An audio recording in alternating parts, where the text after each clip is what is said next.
Olá, queridos amigos e inscritos do nosso canal, tudo bem? Hoje escolhi trazer para vocês uma catequese do Padre Paulo Ricardo a respeito das famílias e do porquê cada vez mais nossas famílias estão menores. Qual a razão disso? Antes de começarmos, peço novamente, não esqueçam do like, é muito importante que façam isso já no começo, para não esquecerem depois. Se inscrevam também e compartilhem o conteúdo que é de extrema importância para os dias atuais e os dias futuros que estamos prestes a viver. Salve Maria Imaculada e viva Cristo Rei! Hoje eu gostaria de juntar um pouco as peças do quebra-cabeça, para você entender, né, qual é a mão invisível que está destruindo a família. Não se trata de apresentar para você uma teoria da conspiração de que existe algum quartel-general, né, em algum lugar do planeta, num bunker secreto, né, lá no Polo Norte, onde as pessoas estão tramando as coisas. Nada disso. Trata-se de nós compreendermos dentro da evolução histórica da humanidade por que é que nos últimos 4 séculos a família está sendo delapidada, destruída sistematicamente. E qual é a causa eficiente, ou seja, o que é que está realizando isso tudo? E, não somente, o que é que nós podemos fazer para deter essa deterioração da família, especialmente da minha família, da sua família, que é o que realmente interessa para nós. Vamos então fazer esse programa, e esse programa eu quero que seja realmente um programa que você divulgue para, sobretudo, os casais jovens, aqueles que querem se casar, que têm um projeto de futuro, para que não entrem dentro desta dinâmica de destruição. Eu vou começar, né, de todas as razões e colocações assim improváveis, eu vou começar com um gráfico de economia, né? Ou seja, você tem aqui, o nosso pessoal, a equipe vai colocar para vocês, né, um link onde você pode acessar um gráfico semelhante a esse. Esse é um gráfico muito comum, você pode encontrar em diversos sites na internet. Basta você acessar um site de história da economia. O que é que este gráfico mostra? Ele mostra a renda per capita, ou seja, por pessoa, desde o ano 1000 antes de Cristo, que está aqui está o ano 0, e vai tudo mais ou menos estável, como se fosse quase um platô, uma plataforma, até que finalmente, né, por volta do ano 1700, o gráfico dispara. E dispara de uma forma, digamos assim, medonha. A coisa é impressionante. É skyrocket. O negócio realmente dispara. E você se pergunta o que é que aconteceu. Ou seja, se a renda per capita era esta e você tinha aqui uma espécie de continuidade, o que é que houve na humanidade, né, há 3, 4 séculos atrás, que provocou que a renda aumentasse e não parou de aumentar até hoje? É aquilo que nós chamamos de Revolução Industrial. Ou talvez, seria mais adequado, né, Revolução Financeira. Você pode olhar na internet Financial Revolution. A Financial Revolution aconteceu exatamente mais ou menos no mesmo período em que nós tivemos o início da Revolução Industrial, essa Revolução Financeira. Por que é que eu estou falando desta Revolução Financeira? Porque isto mudou a forma de as pessoas viverem. Ou seja, a humanidade, durante séculos e séculos, ela não tinha esta hipnose que nós temos hoje com o dinheiro. Foi exatamente por causa deste ponto aqui, de revolução industrial e revolução financeira, que nós vivenciamos as duas grandes políticas, que parece para nós tão óbvio que o mundo, a história da humanidade sempre se dividiu nesses dois partidos, a esquerda e a direita, né? Ou seja, tem aqueles que procuram a distribuição da renda, os socialistas ou marxistas ou comunistas ou como você queira chamar, e do outro lado, aqueles que é o empresariado. Ou seja, então nós temos essa briga, né? Esta briga constante entre empresários e trabalhadores. E aqui está o mundo moderno. No mundo moderno nós temos os partidos políticos que ajudam, né, essa dinâmica empresarial, capitalista, ou os partidos que vão contra essa dinâmica empresarial e capitalista e que são mais distribucionistas e estão mais preocupados, digamos assim, com uma distribuição da renda, pelo menos essa é a ideia que eles querem transmitir para as pessoas, e assim está explicado o mundo moderno. Mas a gente não para se perguntar por que as coisas não eram assim antes. Ou seja, esse gráfico está mostrando que algo mudou a humanidade. E o que mudou na humanidade é que hoje, se você for pegar um cidadão médio do planeta, não, assim, quase que a totalidade dos cidadãos do planeta, você vai ver que as pessoas vivem para trabalhar, vivem para aumentar a sua renda, vivem, em uma palavra mais simples, para ganhar dinheiro. Você vai dizer, mas padre, antes não era assim? A resposta, não era assim. Ou seja, nós vemos os gráficos econômicos, e não somente os gráficos econômicos, os relatos históricos, onde as pessoas trabalhavam. É evidente, mas elas se preocupavam com muito mais coisa. Por exemplo, se você for pegar a sociedade medieval, havia muitíssimos dias santos e de feriados, muito mais do que hoje. Por quê? Porque as pessoas queriam tempo também para não somente descansar, mas para rezar, para celebrar, para se dedicar a Deus. As pessoas iam à igreja, as pessoas se preocupavam, né, com a salvação das suas almas. Eu não estou dizendo aqui, pintando para vocês um quadro idílico, um paraíso, dizendo que a Idade Média não havia problemas, nada disso. Mas eu estou dizendo que houve uma época em que a humanidade não vivia atrás do dinheiro. Houve uma época em que a humanidade, por incrível que pareça, por estranho que possa ser para nós que vivemos embebidos com essa hipnose monetária o tempo todo, houve um tempo em que as pessoas queriam ter famílias, em que as pessoas queriam viver e preparar a sua salvação eterna. Não digo que isso fosse uma coisa absoluta para todos, mas era o ambiente social em que as pessoas viviam, né? Então, vejam, o que é que houve aqui? E eu anuncio aqui já para ficar bem claro para você nesse diagnóstico que eu irei traçar.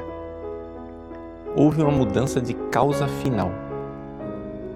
Ou seja, a humanidade, ela se compreendia com uma finalidade. A partir da Revolução Industrial, com a Revolução Financeira, o sistema monetário, o sistema financeiro, se começou a emprestar dinheiro e aquilo se tornou uma máquina, né? Onde agora você, hoje, em pleno século XXI, você não tem dificuldade de reconhecer que os bancos querem dar dinheiro para você. Eles telefonam o tempo todo, oferecendo os seus produtos para você, né? Ele telefona para você e diz, olha, devido ao ótimo relacionamento, né, que você tem com o banco, nós queríamos oferecer para você. O que quer dizer ótimo relacionamento? Quer dizer o seguinte, você tem dinheiro parado, eles querem que você empreste mais dinheiro e aplique esse dinheiro, porque assim com os juros eles ganham, né? Por exemplo, olhe para o Brasil. Como é que está o brasileiro médio? Ele está endividado. Os brasileiros estão endividados. Tá, todo mundo tem carro, sim, mas enquanto você compra o seu carro, né, você compra o seu carro financiado, porque você não tinha dinheiro para comprar o carro à vista. Então, você compra o seu carro e aí você aproveita e compra um outro carro para o banco, porque eles são legais, não é isso? Ou seja, você paga de juros um outro carro e dá de graça para o banco. É isso que as pessoas fazem. E são estimuladas para isso. Existe uma máquina, existe um vírus. Existe algo que as pessoas precisam emprestar dinheiro. E este sistema, para que ele funcione, as pessoas precisam trabalhar e precisam trabalhar obsessivamente e precisam trabalhar o tempo todo. E isto, já na Revolução Industrial, começou a destruição da família. Por quê? Porque o pai já tornou-se uma peça ausente do cenário familiar. Ou seja, as famílias já há uns 300 anos começaram a se acostumar com o fato de que o pai não é uma presença em casa. As coisas não eram assim antes da Revolução Industrial. No século XX, no entanto, o número de homens trabalhando e emprestando dinheiro saturou, chegou ao máximo. Ou seja, estava todo mundo trabalhando, estava todo mundo emprestando dinheiro, estava todo mundo vivendo a partir da hipnose do ganhar dinheiro e ter mais dinheiro. E agora? Bom, de repente a gente vê que metade da população mundial não estava trabalhando e não estava emprestando dinheiro e não estava querendo enriquecer. Essa outra metade da população mundial chamava-se mulheres. Então nós precisamos libertá-las, né? Vamos libertá-las e vamos fazer com que elas parem de querer estar em casa com os seus filhos, parem de querer cuidar da casa. Nós precisamos inventar uma ideologia para dizer que a mulher é oprimida em casa, né? Então, o que é que nós vamos fazer? Nós vamos colocá-las para trabalhar. Então a libertação das mulheres significa, me desculpem feministas, troca de patrão. Ou seja, você antes vivia aquilo que é o próprio da sua natureza feminina, a felicidade de ter a sua casa, de ter os seus filhos, e daquilo que, numa família cristã, era a alegria de educar os seus filhos e levá-los para o céu. Agora, você se libertou e você trabalha para os bancos. Quer você seja uma empresária capitalista, quer você seja uma trabalhadora comunista, marxista, seja o que for, é o que todos fazem. Todos trabalham para os bancos. E aqui não é o assunto do nosso programa hoje, mas isso explica muito do cenário mundial. Se você quer entender o mundo atual e você vê a briga entre capitalistas e comunistas, entre empresários e trabalhadores, seja como você queira pintar essa dialética, o que as pessoas não estão percebendo é que por trás disso existe uma causa eficiente. E a causa eficiente é o sistema financeiro que alimenta essas duas realidades. Pegue os livros de história e você verá que os grandes banqueiros investiram na Revolução Russa. Nunca faltou dinheiro dos bancos para as revoluções comunistas. Essa ideia de que o sistema financeiro está do lado dos capitalistas é uma ilusão. Ou seja, o sistema financeiro e bancário, ele investe nesta dialética entre empresários e trabalhadores porque eles enriquecem nessa briga, eles enriquecem nessas guerras, né? E assim as coisas vão para frente. Estou somente descrevendo a análise. Calma, nós ainda não analisamos com a profundidade que nós queremos chegar, mas eu estou descrevendo para que você comece a enxergar isso. Aqui existem dados históricos, não é teoria da conspiração, não estou dizendo nada disso, e não estou dizendo que existe um quartel-general onde as pessoas estão planejando isso. Não, simplesmente o fato é o seguinte: alguém inventou o sistema financeiro atual. E inventado o sistema financeiro atual, bom, a coisa se alimenta a si mesma. Por quê?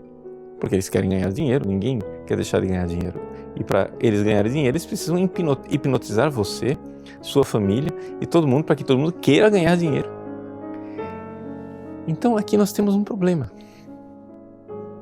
E o problema é que a instituição chamada família, que tinha uma finalidade bem específica, tornou-se algo que atrapalha. Então nós precisamos mudar a finalidade da vida das pessoas para que as pessoas deixem de querer ter família, pelo menos deixem de querer ter família no sentido clássico da palavra família. Vamos então agora fazer a análise das coisas. Vamos lá. Até agora só coloquei para você um pouco a descrição da tese. Vamos ser um pouquinho mais profundos na análise. Vamos lá. Veja só. Pense na sexualidade. O que é o sexo? Bom, apesar de nós estarmos convencidos, nós, sábios do século XXI, estarmos convencidos que sexo é um parque de diversões, se você analisar a coisa biologicamente, você verá que sexo não é um parque de diversões. O sexo tem uma finalidade, é a reprodução. Ou seja, os órgãos genitais, eles têm uma finalidade, assim como o sistema digestivo serve para nós nos nutrirmos, embora tenha uma consequência muito agradável, que é o prazer da mesa, né? O sexo serve para nós nos reproduzirmos, apesar de ter uma consequência agradável, que é o prazer sexual. Mas a finalidade não é o prazer. Se você começar a comer por causa de prazer, provavelmente você vai destruir sua saúde. Se você começar a fazer sexo só por causa de prazer, você também provavelmente irá se destruir. Por quê? Porque você está trocando a consequência pela finalidade. Pois bem, então a primeira análise biológica, assim, que iguala os homens aos animais, não estou aqui, não é o fim da análise, eu só quero dizer isso. Numa primeira análise bastante superficial e biológica, a gente pode dizer, evidente, o sexo serve para a reprodução. Agora, então, quer dizer que quando um homem se une a uma mulher, nascem crianças. Não sei se vocês notaram isso, né? Porque parece que hoje em dia parece que não estão mais notando isso. Não notam mais.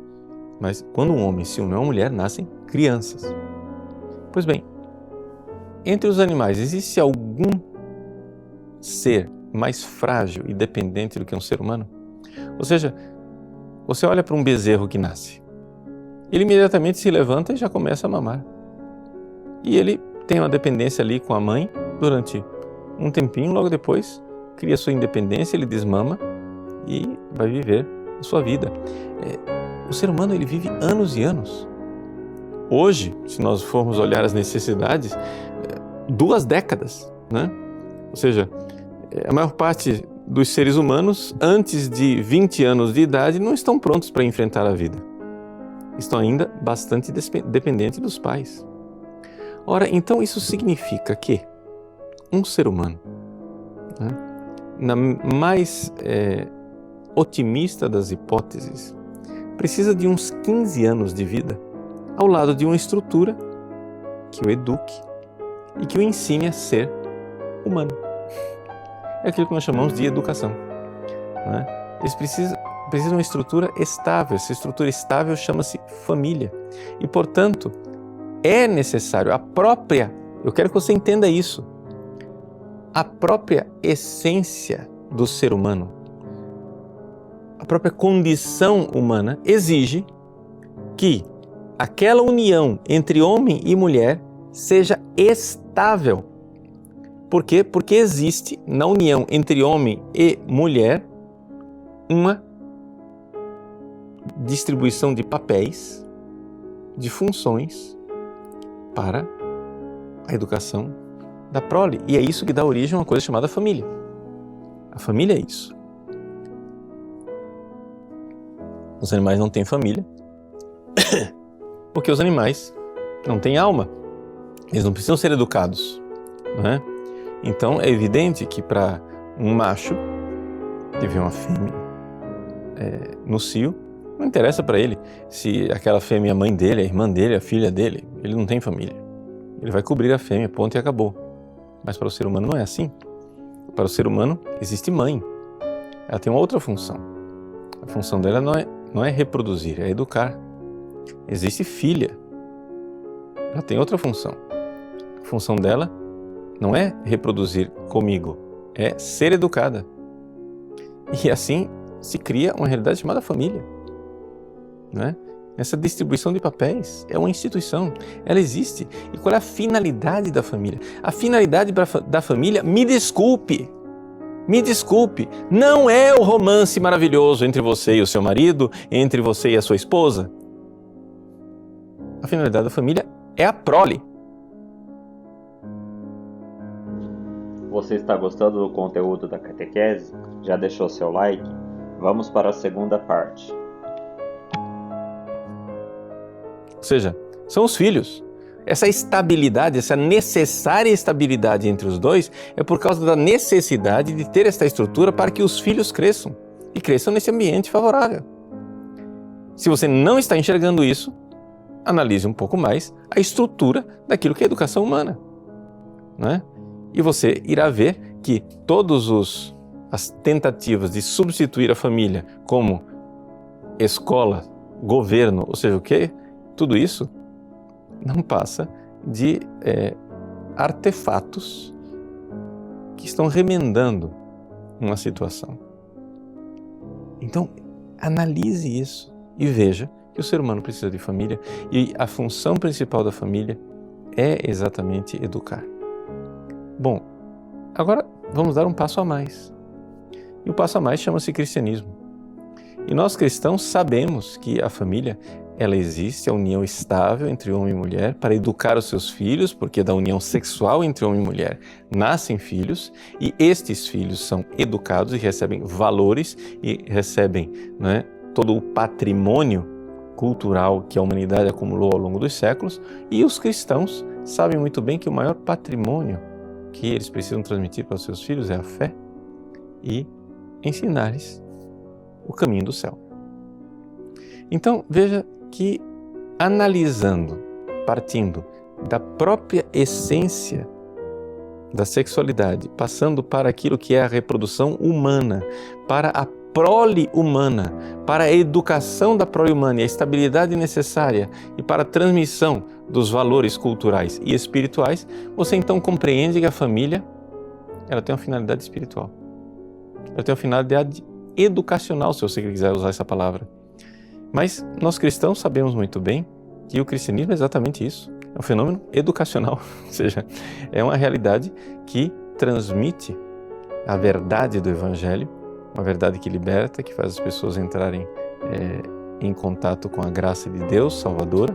E é exatamente por isso que nosso Senhor Jesus Cristo, antes de subir aos céus, disse: ide pelo mundo, educai, ou seja, fazei discípulos, batizai em nome do Pai, do Filho e do Espírito Santo. Então, o que é a família? A família é essa instituição virtuosa, onde o homem tem virtudes, a mulher tem virtudes para levar os seus filhos para o céu. E a igreja, ela quer ser essa família mais ampla, uma família fundada por nosso Senhor Jesus Cristo para levar as pessoas exatamente para essa sua finalidade última, que é o céu. Então, veja só, através dessa análise, nós analisamos a estrutura da família e descobrimos uma coisa interessante.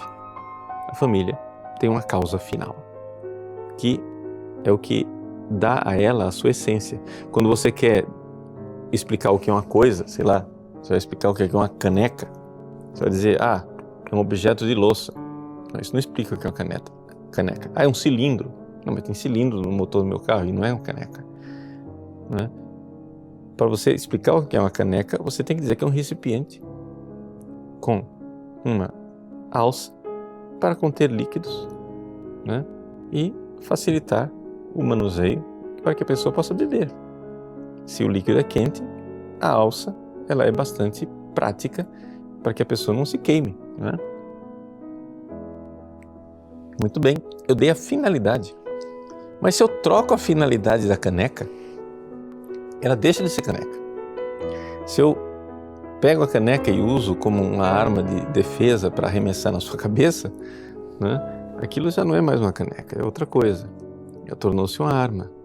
Pois bem, o fato é o seguinte, a humanidade, mesmo a humanidade pré-cristã, ela tinha família, mas tudo bem, a família dentro do cristianismo, ela, digamos assim, teve um upgrade. Ela ganhou uma finalidade mais clara, mais virtuosa, mais espiritual. Mas seja como for, as pessoas tinham uma finalidade de vida e as pessoas, até o século, final do século XVII, início do século XVIII, as pessoas queriam ter família. Simples assim. As pessoas tinham um sonho, que era ter família. Acontece que esse negócio aqui disparou. E o sonho das pessoas começou a ser outro. Não é ter família, é ter dinheiro. De tal forma que, se você tem dinheiro, você é gente. Se você não tem dinheiro, você é ninguém. Você é zero. Experimenta uma menina chegar hoje para os pais, chegar e dizer assim: papai, mamãe, eu não quero fazer faculdade. Eu quero ficar em casa porque eu quero ter meu marido e meus filhos. Ela vai ser tratada pelos pais como uma fracassada. E, no entanto, 99% das mulheres do planeta eram assim há 100 anos atrás. E não se sentiam fracassadas. Veja, no início do século XX, houve um sociólogo chamado Durkheim, e ele fez um dos seus estudos iniciais mais famosos, foi um estudo a respeito do suicídio. E ele chegou à conclusão de que, isso é um dado sociológico, que as pessoas que têm família se suicidam menos. Ou seja, o índice de suicídio, ele aumenta conforme aumenta a desconexão da pessoa com um ambiente familiar. Se uma pessoa tem um ambiente familiar, se ela tem pai, mãe, esposa, filhos, etc., se tem uma estrutura familiar, o índice de suicídio diminui tremendamente. Quando as pessoas não têm uma estrutura familiar, o suicídio aumenta. Isso é um dado sociológico, isso é uma pesquisa, simplesmente estou somente colocando os dados. Agora, se nós formos interpretar esses dados, nós iremos ver o seguinte, que é evidente quando a pessoa não tem mais um sentido de vida, quando o sentido de vida dela agora é somente dinheiro, o vazio existencial aumenta e aumenta tremendamente. E nós não podemos deixar de reconhecer que tudo isso aconteceu por quê? Porque com a revolução financeira, as instituições que eram todas mais ou menos montadas como se fossem famílias, por exemplo, havia cooperativas, guildas, né, de artesãos que eram tidas como famílias, eram verdadeiras famílias, né? A igreja, ela é organizada como família, né? Os próprios países enquanto tal, eles tinham originariamente uma noção de família, por isso a palavra pátria, né? De pai. Então tudo isso, o rei como um pai dos pobres, etc., tudo era tido muito como família. O que acontece é o seguinte, com a obsessão e a hipnose pelo dinheiro que foi sendo colocada, montou-se uma coisa chamada empresa. Agora, existe uma diferença muito grande entre uma empresa e uma família. O próprio sociólogo Kingsley Davis, que não é absolutamente católico, muito pelo contrário, né? É um gênio do mal, porque está por trás de toda essa maluquice do controle populacional e do aborto. O Kingsley Davis, ele analisa no seu livro Human Society que existem dois tipos de grupos humanos, dois tipos de instituições, né? Existem os grupos primários e os grupos secundários. O grupo primário é aquele grupo que é organizado mais ou menos como uma família, ou seja, as pessoas, elas são insubstituíveis. Então, por exemplo, o meu pai será sempre meu pai, mesmo depois que ele morrer. É insubstituível. Eu não, aspas, contrato um outro pai. Eu não procuro uma outra coisa chamada pai substituto, né? Não, nada disso. Eu verdadeiramente, eu tenho uma família e a minha família é estável. Eu tenho um pai e este pai está lá, né? Agora, se você tem uma empresa, aí não. Aí você não tem uma família, você não tem um grupo primário, você tem um grupo secundário. E como um grupo secundário, o que é que você tem? A pessoa é descartável. Descartável quer dizer o seguinte, está trabalhando? Ótimo. Está produzindo? Muito bem. Não está produzindo? Cara, cai fora, eu vou contratar outro. Você some daqui. Você está dando prejuízo. Entendeu o problema? Então, esta é a realidade. A realidade é que, então, se você for olhar as instituições, elas estão todas se secundarizando. Você está vendo que as instituições humanas, ao invés de serem famílias, grupos primários, onde as pessoas são insubstituíveis, está todo mundo ficando substituível. Então, por exemplo, família era uma coisa insubstituível. Primeira coisa que cai por terra, o relacionamento marido e mulher. Não deu certo. Ah, muito bem, divórcio, acabou, resolvido o problema, né? Marido, mulher, descartável. Filho, engravidou, não estou querendo um filho, não tem problema, vamos substituir, descartável, aborto. Pai, mãe, começou a dar trabalho, vamos descartar, eutanásia. Irmão e irmã, mais descartável do que tudo, né? Porque afinal das contas você não precisa nem tratá-lo como irmão, leva para os tribunais, né? Não tem esse negócio de sentar na família, discutir, se nós somos, não, olha o que você representa para mim, você tem um valor tremendo, você não é, você é insubstituível, não tem esse negócio não. Deu problema, é BO, boletim de ocorrência, vamos resolver na delegacia. Tá entendendo? E é assim que as famílias estão se tornando. As famílias estão se tornando empresas. Então, veja só, tal é a situação de obsessão, de hipnose com o dinheiro, que as pessoas preferem o dinheiro aos filhos. Se você tiver que escolher entre ter dinheiro e ter filho, você prefere o quê? Ter dinheiro. Então, haja anticoncepcional, haja pílula do dia seguinte, haja dispositivo intrauterino, aborto, etc. Por quê? Porque o que acontece é o seguinte, o que eu não posso é baixar o nível econômico. E as pessoas ainda seguem uma ideologia dizendo que não, é responsabilidade. Nós temos que ter responsabilidade, porque eu não posso pôr uma pessoa no mundo para ela sofrer. Bom, se você for olhar o meu programa a respeito de controle de natalidade e anticoncepcionais, que está no nosso site, a coisa é muito simples de você entender, porque a lógica do controle de natalidade é uma lógica perversa e egoísta. Se você